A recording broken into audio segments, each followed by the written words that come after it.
Allô tout le monde, c'est Patrick, j'espère que vous êtes en pleine forme dans ce live. Je vais vous partager 5 conseils pour réussir vos groupes Mastermind.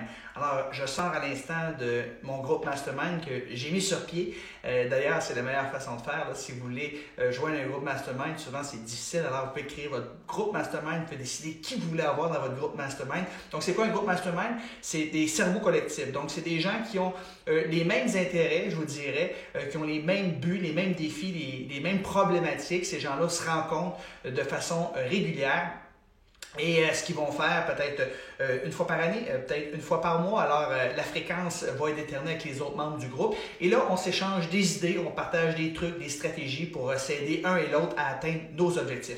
Donc, si vous ne faites pas partie d'un groupe Mastermind, je vous encourage très, très fortement à joindre ou mettre sur pied un groupe Mastermind. C'est une des meilleures choses que j'ai pu faire dans ma vie pour augmenter la qualité de vie et la qualité de mes entreprises à travers les années. Donc, je vous partage sans plus attendre 5 conseils qui vont vous aider à réussir un groupe Mastermind. Le premier conseil, c'est que ça vous prend un leader. Idéalement, vous devriez être le leader, mais ça vous prend un leader fort parce que s'il n'y a pas de leadership et que c'est laissé un peu à tout le monde, ça va être désorganisé. Donc, ça prend une personne qui va réunir tous les gens ensemble. C'est quelqu'un qui va communiquer avec les autres membres du groupe par rapport par exemple, à l'endroit où les gens vont se rencontrer. Ça peut être des rencontres virtuelles également. J'ai déjà participé à des masterminds où il y avait des rencontres virtuelles parce que les gens étaient trop loin physiquement. Dans ce cas-ci, le mastermind que j'ai mis sur pied, c'est des gens qui restent dans une région géographique pas trop loin, donc c'est plus facile pour se rencontrer en personne. Dans notre cas, on fait une dizaine de rencontres par année, donc on fait relâche à Noël, on fait relâche au mois de juillet et on va déjeuner tout simplement de 9h à midi. Donc souvent, la première heure, c'est du chit-chat, c'est pour briser l'isolement, un peu comme travailleur autonome. Souvent, on est tout seul à la maison, donc c'est le fun de rencontrer des pairs, de jaser un peu par rapport à nos vies, nos familles, nos loisirs. Et les 2 dernières heures, là, de 10h à midi, eh bien, on va échanger des trucs, des conseils pour améliorer la qualité de nos business. Souvent, on va partager une ressource qu'on a utilisée nous-mêmes, qui a fonctionné, ou une good practice, quelque chose qui a fonctionné dans notre business. On va le partager aux autres membres pour que ces gens-là puissent être inspirés puis peut-être à faire la même chose. Et parfois, pas toujours, on va partager un défi qu'on peut avoir dans notre entreprise et on demande le feedback des autres. Donc, on fait un tour de table et généralement, on va passer peut-être entre 5 et 15 minutes chacun à prendre la parole. Donc, ça prend un leader fort, ça c'est le premier conseil. Le deuxième conseil, ça prend des gens qui ont les mêmes buts, mêmes intérêts parce que si vous avez des gens qui ont des buts, des objectifs différents, ça ne marchera pas. Comme dans le mastermind que j'ai mis sur pied présentement, ça s'appelle le Mastermind du Nord, on est 11 personnes. Et on est tous des gens qui vendent notre expertise. Alors, il y a d'autres personnes qui aimeraient ça joindre à notre mastermind, mais qui, eux, vendent des services ou ils vendent des produits physiques. Alors, c'est pas approprié, on n'a pas les mêmes objectifs, les mêmes défis. Il y a des choses que, oui, ils se croisent, mais c'est un mastermind à l'usage exclusif de gens qui vendent leur expertise en ligne et c'est pour ça que j'ai mis ce mastermind-là. Je fais partie également d'un autre mastermind où ce sont des conférenciers professionnels. Donc, c'est important que les gens qui fassent partie de notre mastermind aient les mêmes intérêts, les mêmes buts et les mêmes défis.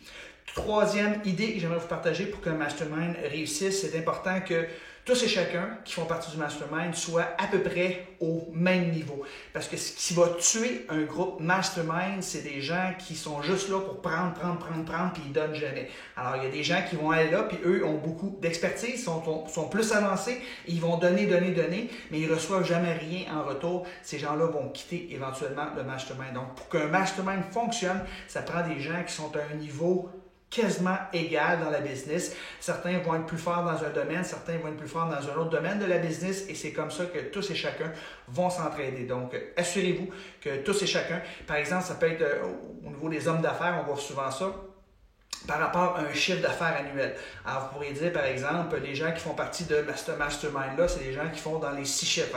100 000 $ et plus par année, c'est le critère minimum pour rentrer dans le mastermind. Alors, quelqu'un qui arriverait et qui fait peut-être juste 20 000 $ par année, il n'est pas au même niveau, il n'a pas les mêmes défis, les mêmes obstacles, et lui va pouvoir difficilement contribuer au succès à des gens qui font, eux, peut-être 250 ou 500 000 ou 1 million et plus par année.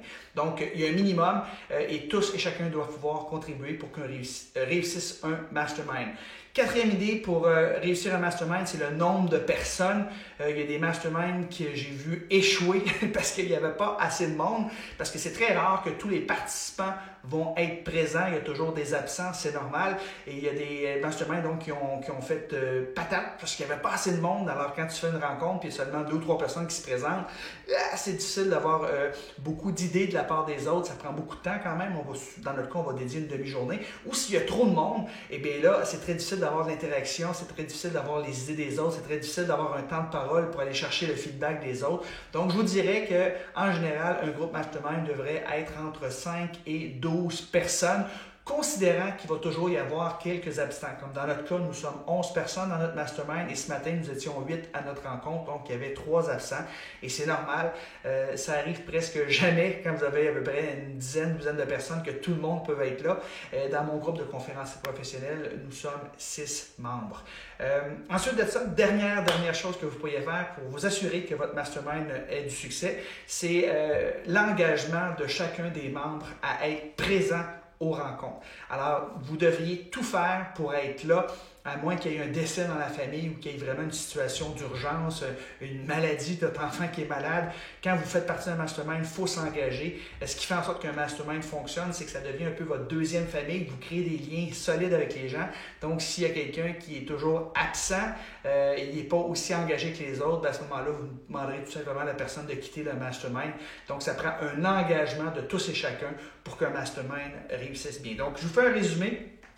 Pour qu'un mastermind réussisse, il faut avoir un leader fort, il faut avoir des gens qui ont les mêmes intérêts, les mêmes buts, les mêmes défis à relever. Ça prend des gens qui sont tous à peu près au même niveau. Quatrième idée, ça prend entre 5 et 12 personnes pour votre groupe mastermind. Et finalement, ça prend la présence et l'engagement de chacun. Donc, si vous voulez mettre sur pied un groupe mastermind, suivez ces guidelines-là et vous aurez beaucoup de chances que votre groupe mastermind fonctionne.